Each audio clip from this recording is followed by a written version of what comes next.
화라는 어른들이 만들어낸 척박한 세상을 살아가는 소년 연규의 시선을 담은 영화입니다. 이번 영상은 요약이 아닌 많은 분이 놓쳤을 만한 영화의 설정과 의미를 자세히 풀어보는 영상입니다. 그러나 이 영상이 감독의 의도를 정확하게 파악한 정답은 아닙니다. 하지만 정답보다 재밌는 오답 영상이 될 것이라고 확신하기 때문에 꼭 영화를 먼저 시청하시고 영상을 봐주시기 바랍니다.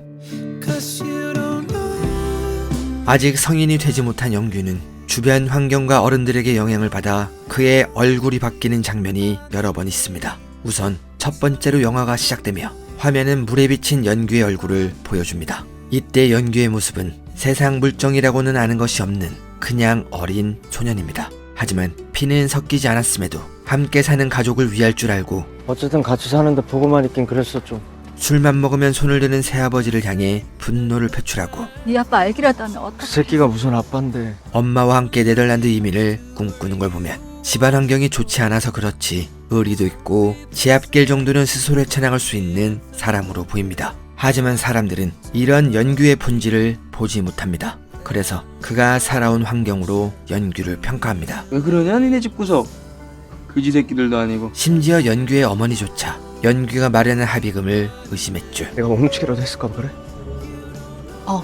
이후 연규는 자신이 때린 소년의 전화를 받은 아버지에게 얻어맞다가 끔찍한 사고를 당합니다. 그리고 두 번째로 자신을 바라보는 모습이 나옵니다.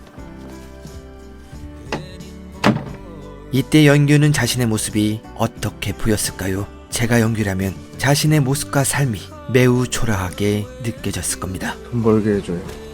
안 돼. 연규는 인터넷에서 네덜란드는 모든 사람들이 평등하게 산다는 글을 보고 거긴 다들 비슷비슷하게 산대요. 그런 데가 어딨냐. 있으면 대화하지. 그곳으로 이민을 가는 걸 목표로 정합니다. 그래서 어떻게든 돈을 마련하기 위해 직원이 시키는 건 무엇이든 하게 됩니다. 키가 있어야 시동이 걸린다. 맞지? 학교나 가정에선 본 적도 없는 것들을 배우는 연규. 지금 이게 다 뭐고? 뭐 하는 거 같노 우리가? 작업. 도둑질.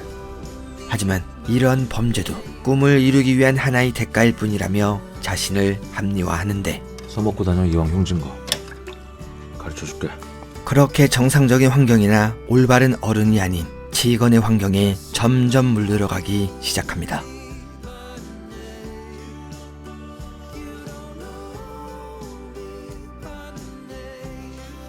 생선을 먹는 방법조차 연규는 직원을 따라하고 이렇게 그는 점점 직원을 닮아가며 범죄의 삶에 물들어갑니다. 그러던 어느 날 안면이 있는 배달부가 고리 대금에 물려 위기에 처합니다. 그리고 창문으로 뛰어내리려는 그를 연규가 말리는 장면이 있습니다.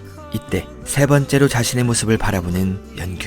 하지만 범죄로 더럽혀진 그에게서 예전의 얼굴은 도무지 보이지 않았죠. 그날 이후 연규는 다시 예전으로 돌아가려 합니다. 그래서 직원이 준 옷도 벗어버리고 다시 예전의 옷을 입습니다. 오늘은 그지 같은 옷 아니네.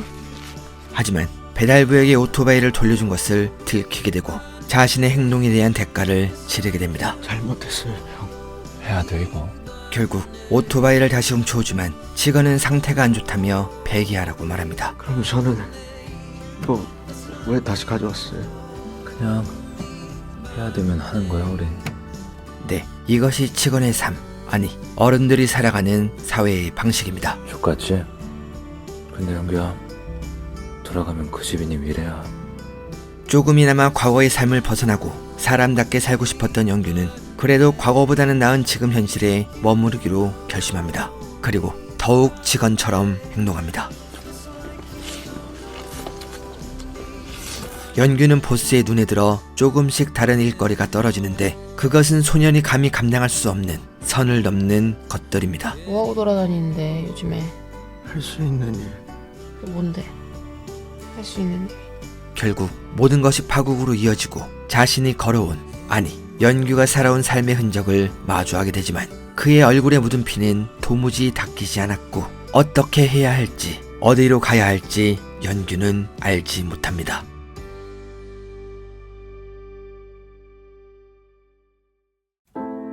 직원도 소년입니다. 지금 제가 한 말을 듣고 영화를 끝까지 보신 분은 의아해할 수 있는데 조금만 이야기를 들어보시면 재밌어 하실 겁니다. 형은 술 안 마신다. 우선 치건은 연규처럼 과거의 어른에게 큰 상처를 받았습니다. 돈은 벌어서 어디다 쓰려고. 그때마다 쓸데없는데. 어릴 적 아버지가 강제로 시킨 낚시를 하다가 물에 빠졌을 때 아무도 치건을 구해주지 않았습니다. 하지만 그를 구해준 건 월척이 걸린 줄 알고 힘껏 당겼던 다른 낚시꾼의 낚시 바늘이었죠. 아버지 왜 저 안 구해줬어요? 근데 애비라는 새끼가 한다는 말이 뭔지 알아? 너 뭔 일 있었냐? 연규처럼 미래도 빛도 없는 삶을 살았던 치건. 언제 왔어 이 동네? 태어났는데요.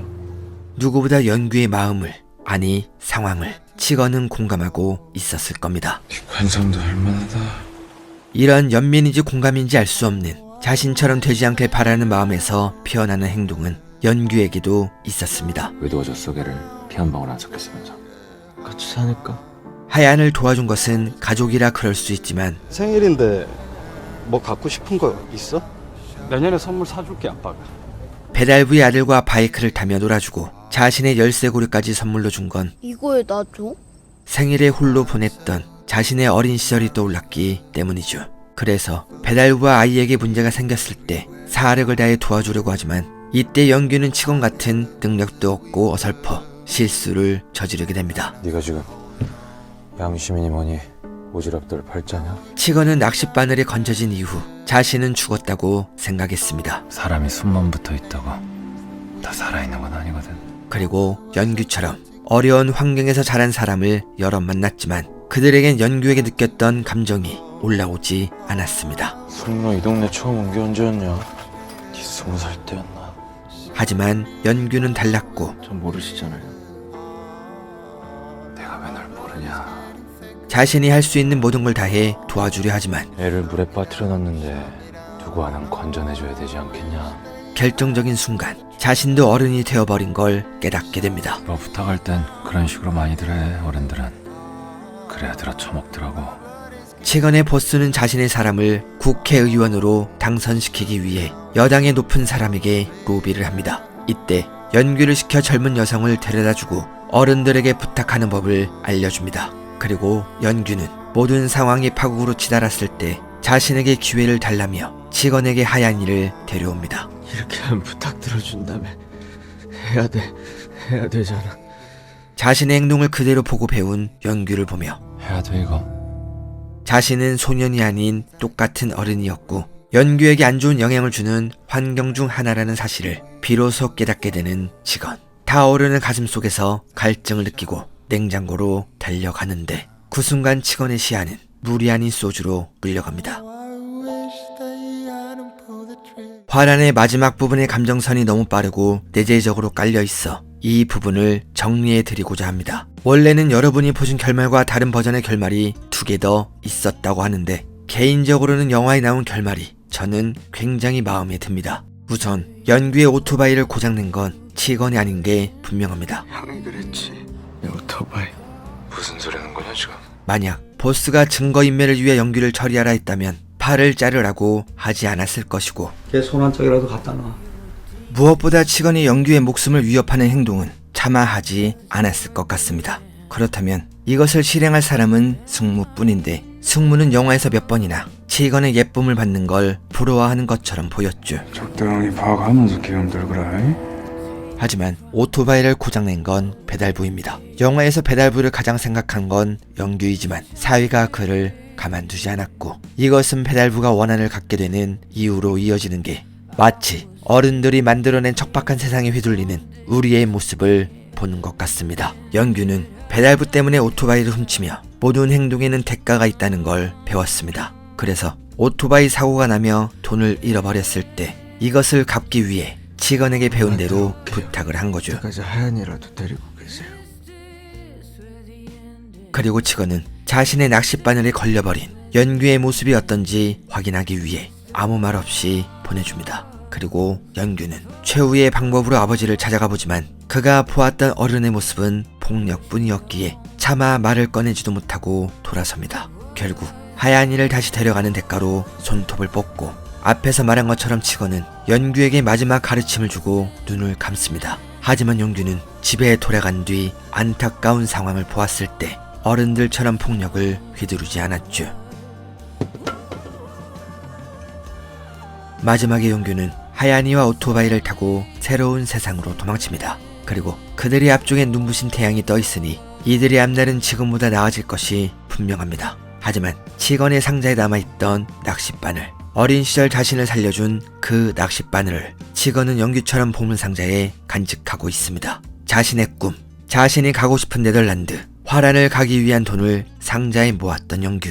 네, 치건은 너무 일찍 어른이 되어버린 자신을 구해줄 또 다른 낚싯바늘을 기다리고 있었습니다.